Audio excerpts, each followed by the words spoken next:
O Immaculate Virgin, God's sublime creation, the Almighty has done great things in you.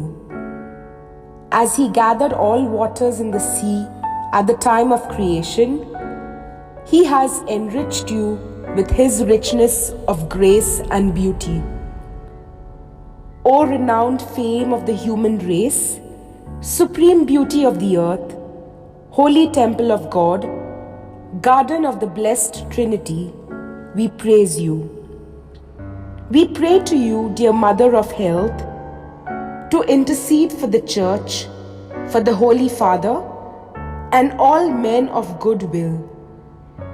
Protect all your children and obtain for them health of soul and body.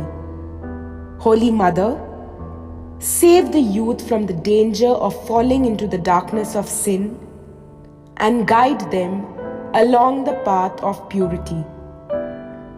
Preserve the virgins in their chastity.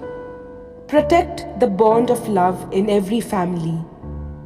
Indeed, you are the model to the parents, protector of the widows, shelter of the brokenhearted, treasure for the needy, and health of the sick.